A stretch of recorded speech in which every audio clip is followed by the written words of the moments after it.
Bonjour, dans cette vidéo, nous allons déterminer la matrice d'adjacence d'un graphe non orienté et en tirer quelques propriétés. En introduction, un parcours de santé a la forme suivante, que voici. Chaque chemin reliant deux points A pour longueur 500 mètres, donc ici on a 5 points A, B, C, D, E, et chaque chemin qui relie deux points A pour longueur 500 mètres. On souhaite faire un parcours de 1500 mètres du point A au point E. Donc, quelqu'un veut se déplacer du point A au point E et il veut faire un parcours de 1500 mètres. Donc, il va parcourir trois chemins en fait. Soit il va de A vers C, puis de C vers B, puis de B vers E. Donc 500 mètres plus 500 mètres plus 500 mètres, ça fait 1500 mètres. Il peut aller de A vers D, de D vers B, de B vers E, et ainsi de suite. La question est de combien de manières on peut l'effectuer, c'est-à-dire de combien de manières on peut effectuer ce parcours de 1500 mètres de A vers E. Une deuxième question, on souhaite faire un parcours de 1500 mètres partant du point A et revenant au même point A. Donc je pars de A, je veux faire 1500 mètres et revenir à A. Donc on peut aller de A vers B, ça fait 500 mètres, de B vers C, 500 mètres en plus, puis encore 500 mètres, on aura fait des 1500 mètres pour revenir au point A. Donc de combien de manières on peut effectuer un parcours de 1500 mètres en partant de A et en revenant à A. Alors, on peut considérer qu'on a un graphe d'ordre 5, puisqu'il y a 5 sommets, et une arête entre deux sommets, c'est un chemin de 500 mètres qui existe entre les deux sommets. Pour répondre à ces questions, on va avoir besoin de la matrice d'adjacence de ce graphe non orienté. Alors, c'est quoi la matrice d'adjacence de ce graphe non orienté? Comme ce graphe est d'ordre 5, il y a 5 sommets A, B, C, D, E. La matrice d'adjacence va être une matrice carrée d'ordre 5. Donc une matrice carrée d'ordre 5. Je vais écrire à côté ici le sommet A, B, C, D, E. Et ici, je vais écrire les sommets A, B, C, D et E. Le sommet A est adjacent au sommet B. Donc le sommet A est adjacent au sommet B. J'écris 1 ici. Alors A n'est pas adjacent à A parce qu'il n'y a pas de boucle. Donc j'écris 0. Le sommet A est adjacent au sommet C. Le sommet A est adjacent au sommet C. J'écris 1 pour dire que A est adjacent à C. A est adjacent au sommet D. Donc A est adjacent à D, j'écris 1 ici. A n'est pas adjacent au sommet E, donc j'écris 0. Pour le sommet B est adjacent au sommet C, B est adjacent au sommet C, donc j'écris 1. B est adjacent au sommet A, B est adjacent au sommet A, j'écris 1. Il n'y a pas de boucle en B, donc B n'est pas adjacent à B. B est adjacent au sommet D. B est adjacent au sommet D, j'écris 1. Et B est adjacent au sommet E, j'écris 1 ici, pour dire que B est adjacent au sommet E. Le sommet C, est-ce qu'il est adjacent à A? Le sommet C est adjacent à A, donc j'écris 1. Le sommet C, est-ce qu'il est adjacent au sommet B? Oui, donc j'écris 1. Le sommet C n'est pas adjacent à C, j'écris 0. Le sommet C, est-ce qu'il est adjacent à D? C n'est pas adjacent à D, donc j'écris 0 ici. C et E ne sont pas adjacents, donc j'écris 0. J'avance. D et A. D est adjacent à A, j'écris 1. D est adjacent à B, j'écris 1. D n'est pas adjacent à C, j'écris 0. D n'est pas adjacent à D, il n'y a pas de boucle en D. D et E sont adjacents. Et enfin, E et A ne sont pas adjacents, j'écris un 0. E et B sont adjacents, j'écris 1. E et C ne sont pas adjacents, j'écris un 0. E et D sont adjacents, j'écris un 1. E et E ne sont pas adjacents, il n'y a pas de boucle. Donc voici la matrice d'adjacence de ce graphe non orienté. Généralement, on l'appelle A. Donc soit j'ai un graphe non orienté qui possède n sommets, S1, S2 jusqu'à Sn. Ici, il y a 5 sommets, A, B, C, D, E. On appelle matrice d'adjacence du graphe la matrice grand A, AIJ. Alors les coefficients c'est AIJ, c'est-à-dire I c'est la ligne, J c'est la colonne. Donc A, 2, 3, c'est le coefficient de la ligne 2 et de la colonne 3. A, 2, 3, donc la ligne 2, colonne 3. A, 2, 3 ici, c'est ce nombre 1. Alors, AIJ est le nombre d'arêtes joignant le sommet I au sommet J. Comme ce graphe est simple, donc le nombre d'arêtes qui relie deux sommets I et J, c'est soit 1, soit 0. C'est pour cela qu'ici, il n'y a que des 1 et des 0. Pour les graphes ayant au plus une arête entre deux sommets, le coefficient AIJ, c'est 0 ou 1. C'est ce que je viens de dire. Donc, généralement, quand on a une matrice A, les coefficients, c'est AIJ. Et entre deux sommets SI et SJ, s'il y a plusieurs arêtes, s'il y a deux arêtes, on écrit 2. S'il y a une seule arête, on écrit 1. S'il n'y a pas d'arête, on écrit 0. On remarque, comme ce graphe n'est pas orienté, si A est adjacent à D, A est adjacent à D, c'est que D est adjacent à A. Donc, généralement, si un sommet X est adjacent à un sommet Y, c'est que Y est adjacent au sommet X. La matrice est symétrique par rapport à cette diagonale. D'où le résultat, pour tous les graphes non orientés, la matrice A, c'est-à-dire la matrice d'adjacence du graphe, est symétrique. Symétrique par rapport à cette diagonale. Une autre remarque, à partir de la matrice d'adjacence, je peux connaître les degrés des différents sommets. Ici, je regarde le sommet A, il est adjacent à B. Le sommet A est adjacent à C. Le sommet A est adjacent à D. Donc, il y a 3 arêtes adjacentes au sommet A, c'est-à-dire que le degré de A est égal à 3. Ici, pour connaître le degré de B, B est adjacent à A, à C, à D et à E. B est adjacent à A, à C, à D et à E. Si je calcule la somme de ces nombres-là, je trouve 4. C'est le degré du sommet B. C est adjacent à A et à B. La somme des degrés ici, ça fait 2. D est adjacent à A, B et E. Donc il y a 3 arêtes adjacentes au sommet D. Au sommet D, il y a 3 arêtes ici. Donc la somme ici, c'est 3. Ça nous donne le degré de D. Et le degré de E, c'est égal à la somme de ces nombres ici, c'est 2. On peut lire en colonne aussi, A est adjacent à B, C, D, comme la matrice est symétrique. Donc le degré de A, c'est cette somme, c'est 3. Le degré de B, c'est cette somme, c'est 4. Le degré de C, c'est cette somme, c'est 2. Le degré de D, c'est cette somme, c'est 3. Et le degré de E est égal à 2. On se retrouve ici, 3, 4, 2, 3, 2, 3, 4, 2, 3, 2. Donc, connaître le degré d'un sommet nécessite le parcours de toute une ligne ou toute une colonne de la matrice.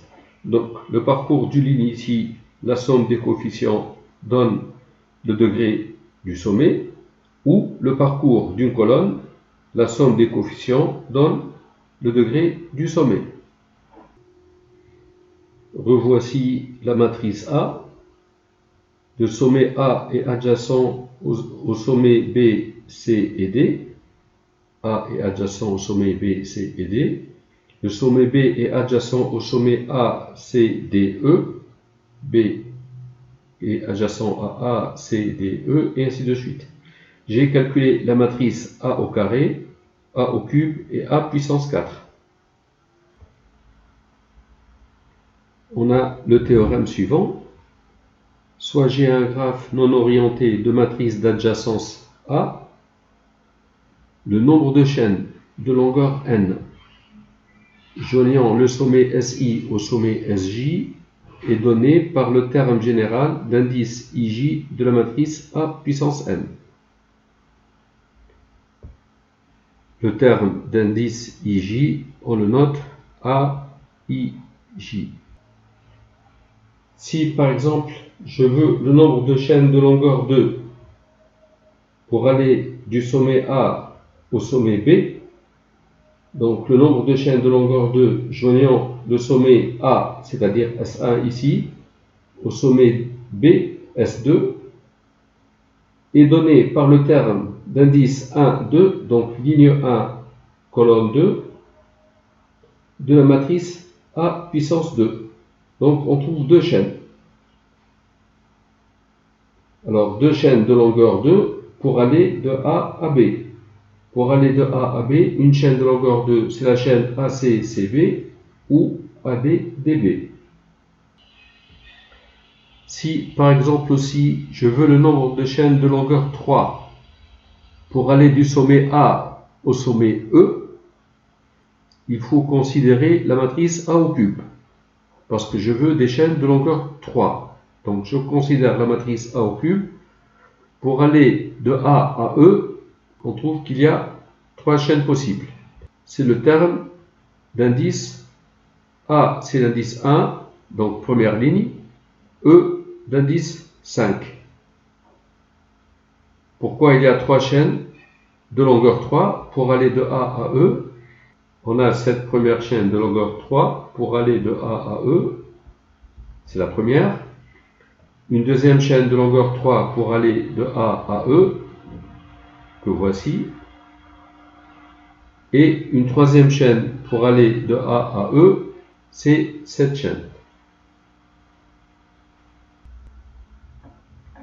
Si on veut le nombre de chaînes de longueur 3 joignant le sommet D à D, alors de D à D de longueur 3, donc c'est des cycles de longueur 3, il y en a 4.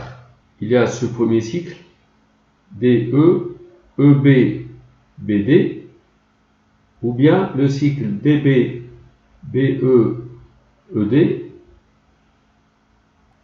Le troisième cycle, c'est DB, BA, AD. Et le quatrième cycle, c'est DA, AB, BD. Aussi, par exemple, si on veut le nombre de chaînes de longueur 4,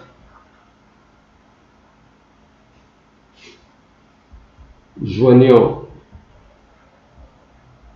C à E, on regarde le terme.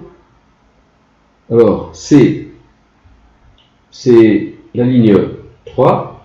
Donc, on regarde A, ligne 3, et E, c'est la colonne 5. Donc, le terme A, 3, 5 de la matrice A puissance 4. A, 3, 5, donc je rejoins C à E, je trouve 9. Il y a 9 chaînes. On peut trouver par exemple cette chaîne de longueur 4. Ceci est une chaîne de longueur 4 qui relie C et E, donc qui joint les sommets C et E. Il y a aussi cette chaîne de longueur 4 qui joint C et E. On peut prendre aussi la chaîne CB, BC, CB, BE. Donc ici, c'est des arêtes multiples. Si on compte au total, on trouve 9. Alors, pour répondre à cette question, on souhaite faire un parcours de 1500 mètres du point A au point E, du point A au point E, 1500 mètres, ça fait 3 chemins de 500 mètres. Donc, 3 fois 500 mètres pour aller de A vers E, donc on cherche une chaîne de longueur 3, joignant A et E. Une chaîne de longueur 3, on regarde la matrice A au cube. On joint A à E, il y a 3 choix possibles. Donc, de combien de manières peut-on l'effectuer? Eh bien, c'est de 3 manières.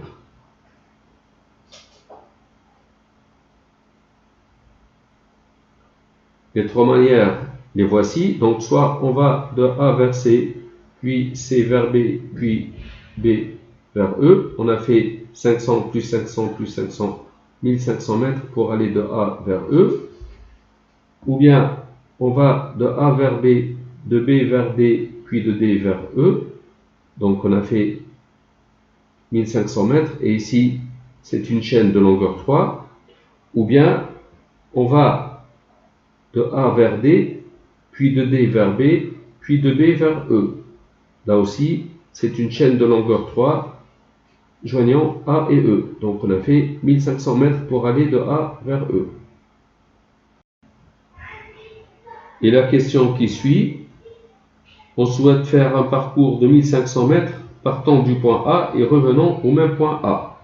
Donc on cherche une chaîne de longueur 3 qui relie A à A, donc c'est un cycle de longueur 3. Donc on cherche dans la matrice A3 les chaînes de longueur 3 qui relient A à A, il y en a 4. Alors il y a la première chaîne AB, BC, CA, ou bien AC, CB, BA, sinon c'est AD, DB, BA, ou bien AB, BD, DA. C'est les 4 chaînes de longueur 3, donc les 4 cycles pour partir de A et revenir à A. Je passe à la notion de distance entre deux sommets d'un graphe. Voici un graphe. La distance entre les sommets A et G, qu'est-ce que c'est? La distance entre deux sommets est le nombre minimum d'arêtes d'une chaîne allant de l'un à l'autre. Le nombre minimum d'arêtes pour aller de A à G, c'est-à-dire la plus courte chaîne qui va de A vers G, est de longueur 2.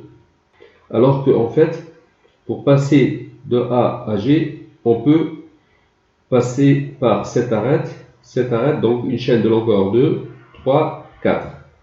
On ne va pas prendre cette chaîne de longueur 4, il y a une chaîne plus courte qui va de A vers G, une chaîne de longueur 2, donc le nombre minimum d'arêtes c'est 2. La distance de A à G est égale à 2. Évidemment, la distance de A à B est égale à 1, parce que le nombre minimum d'arêtes qui permet d'aller de A à B, c'est 1.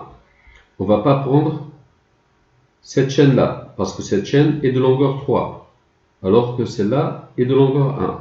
Donc la distance entre les points A et B est égale à 1.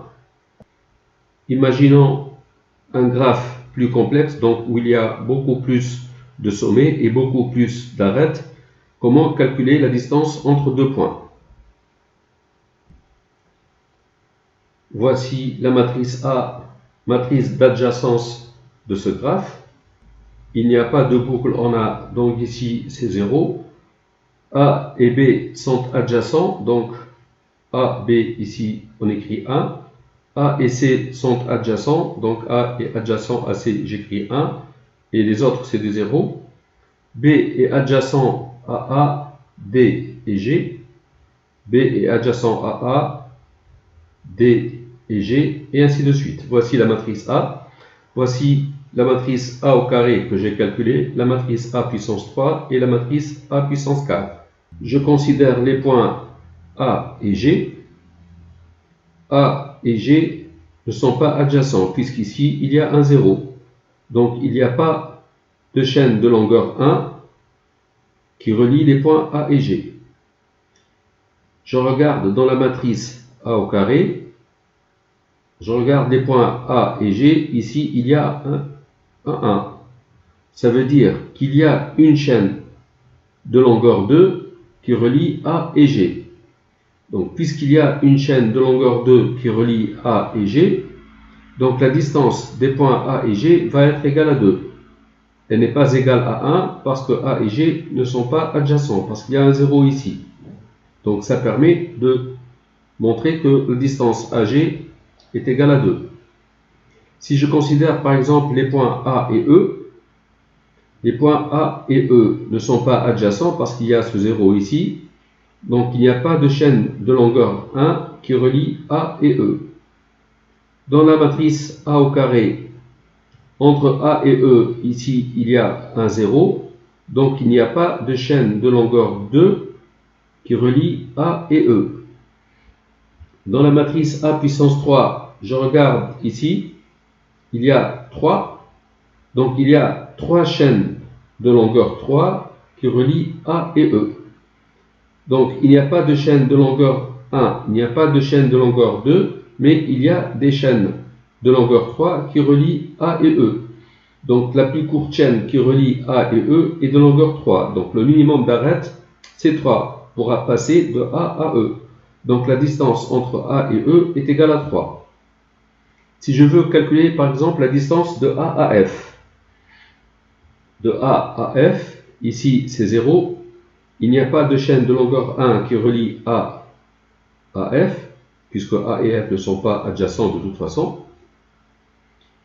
A et F ici, il y a un 0, donc il n'y a pas de chaîne de longueur 2 qui relie A à F. De A à F ici, c'est encore 0, il n'y a pas de chaîne de longueur 3 qui relie A à F. Et ici, de A à F, ce nombre c'est 3. Donc il y a des chaînes de longueur 4 qui relient A et F.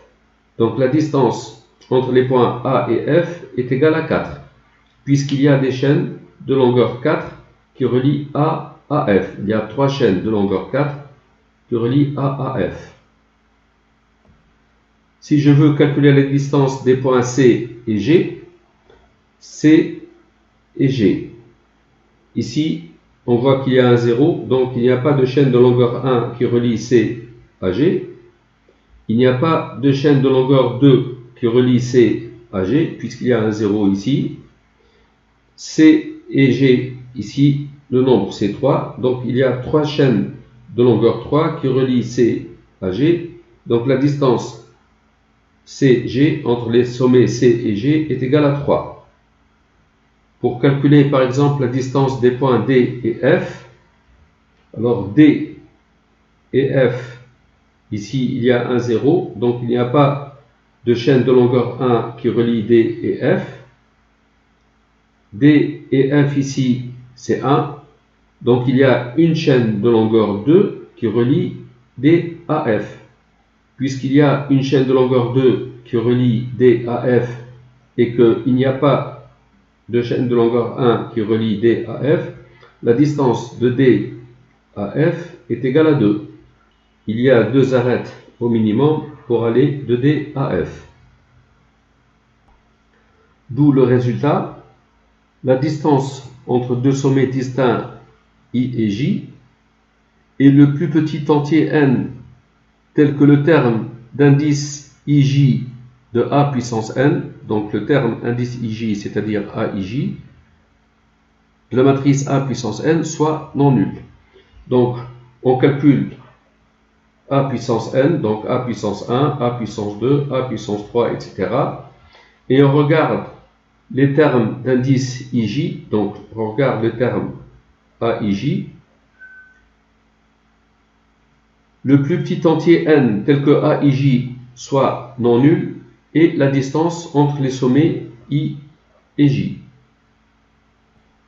Donc pour calculer la distance entre les points C et F, le point C est à la troisième ligne. Le point F est à la sixième colonne. Dans la matrice A, troisième ligne, sixième colonne, on a un 0. Dans A au carré, troisième ligne, sixième colonne, on a un 0 ici. Dans la matrice A puissance 3, troisième ligne, sixième colonne, il y a un 1.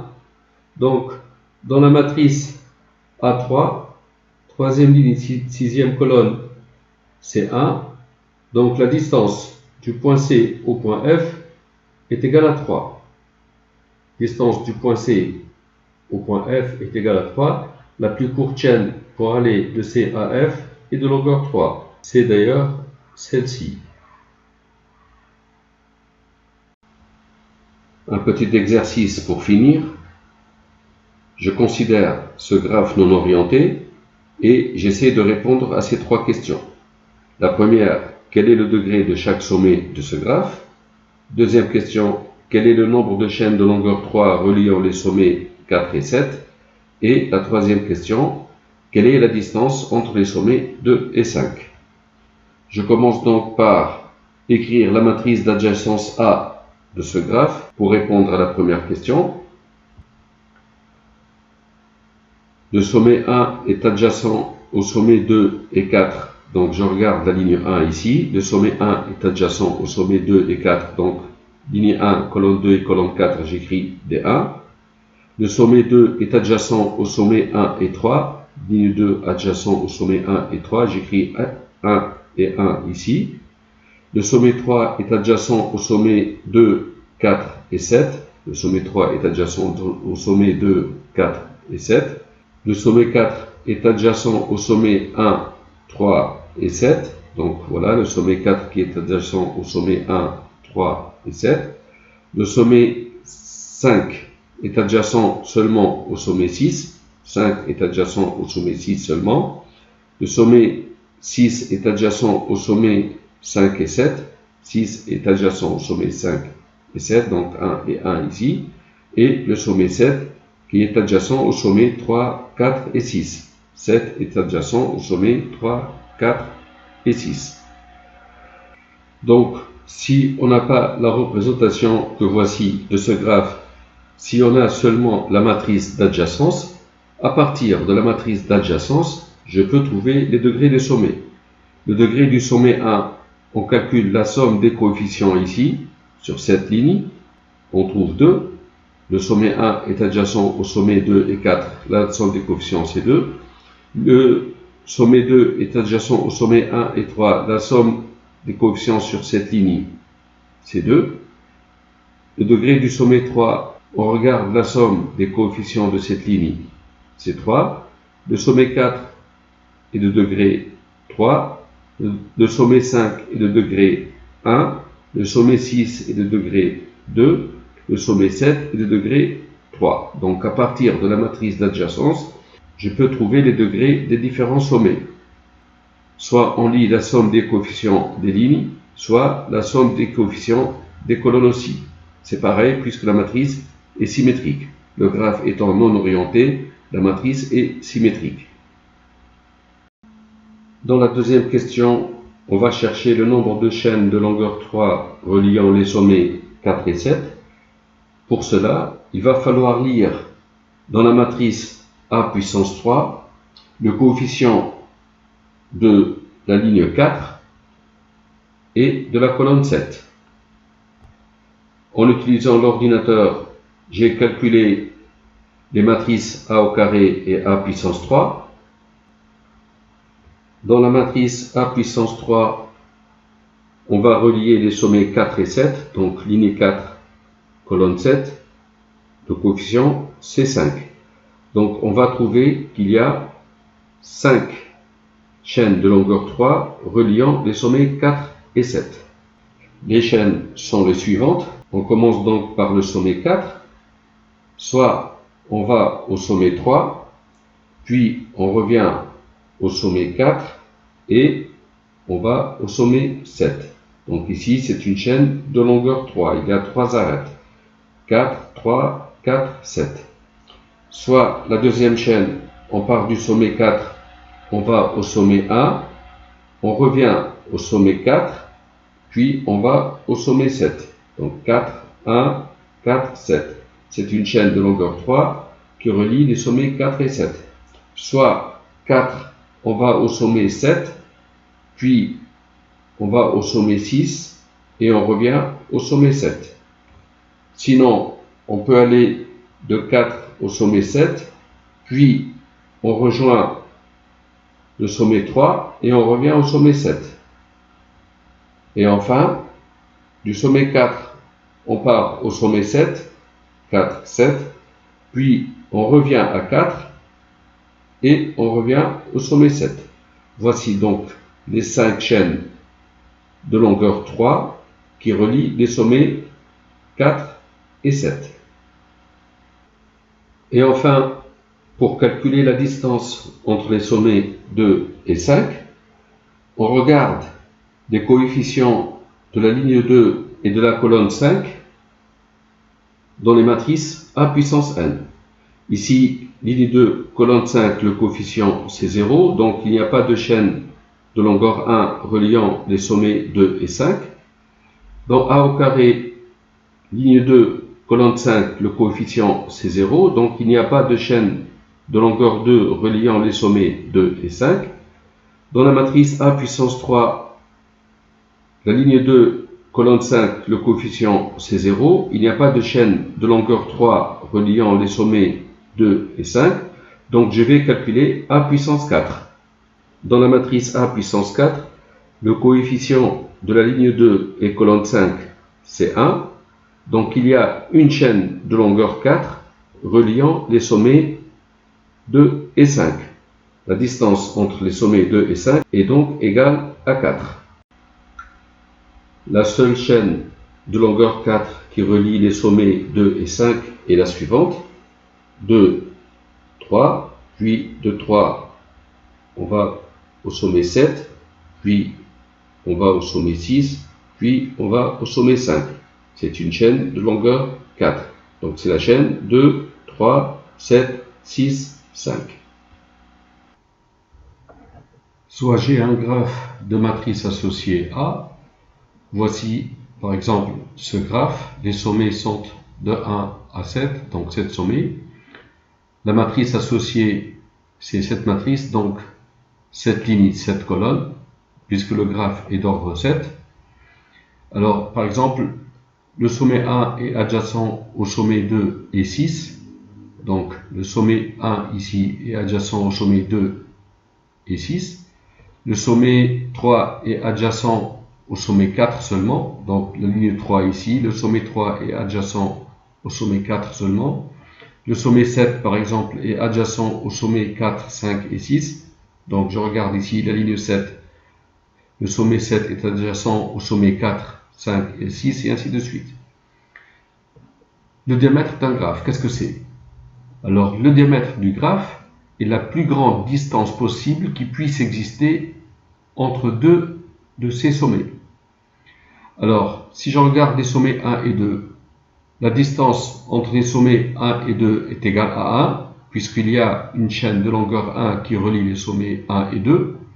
Même s'il y a cette chaîne de longueur 3, il y a une chaîne plus courte qui relie les sommets 1 et 2 de longueur 1, donc la distance est égale à 1. La distance entre les sommets 1 et 5 est égale à 2, puisque la plus courte chaîne qui relie les sommets 1 et 5 est de longueur 2. Alors si je considère la distance entre les sommets 1 et 4, elle est égale à 3. La plus courte chaîne qui relie les sommets 1 et 4 est de longueur 3. La plus courte chaîne qui relie les sommets 1 et 3, ça peut être cette chaîne-là, 1, 6, 5, 4, 6, elle est de longueur 4, ou c'est cette chaîne-là. Il n'y a pas de chaîne plus courte. Donc si j'observe bien ce graphe, je remarque que la distance entre deux sommets quelconques ne peut pas être supérieure à 4. Au maximum, elle est égale à 4 lorsqu'il s'agit des sommets 1 et 3. Donc on va dire que le diamètre de ce graphe est égal à 4. Dans le cas général, comment on calcule le diamètre d'un graphe? Eh bien, le diamètre d'un graphe est le plus petit entier n, tel que la matrice A plus la matrice identité exposant n, et tous ces termes strictement positifs. Donc A, c'est la matrice associée au graphe. Je calcule A plus l'identité, ici comme le graphe est d'ordre 7, donc l'identité d'ordre 7. La matrice A plus I, je l'appelle B. Donc vous voyez B égale A plus I, donc j'ai considéré cette matrice et j'ai ajouté des 1 dans cette diagonale ici. Alors je vais calculer A plus I, c'est-à-dire B exposant n. Donc je vais calculer B au carré, B puissance 3 et B puissance 4. Et je vais chercher le plus petit entier n pour lequel A plus I, c'est-à-dire B puissance n, et tous ces termes strictement positifs. Donc ici, pour B égale A plus I, il y a des zéros. Si je calcule B au carré, c'est-à-dire A plus I au carré, il y a des zéros. Donc les termes de la matrice A plus I au carré ne sont pas tous strictement positifs. Dans B puissance 3, il y a des zéros ici. Et dans B puissance 4, il n'y a aucun zéro. Donc le plus petit entier n pour lequel A plus I puissance n et tous ces termes strictement positifs est 4. Donc 4 est le diamètre de ce graphe. Donc pour calculer le diamètre d'un graphe, généralement qu'est-ce qu'on fait? On calcule A plus I puissance n, donc A plus I au carré puissance 3 et ainsi de suite, et on continue jusqu'à ce qu'on trouve une matrice dans laquelle tous les termes sont strictement positifs. Le plus petit entier n pour lequel tous les termes sont strictement positifs est le diamètre du graphe. Alors le calcul de A plus I puissance n, bien sûr, on ne fait pas à la main, on le calcule en utilisant l'ordinateur. Voilà, c'est la fin de la vidéo. Merci d'avoir suivi.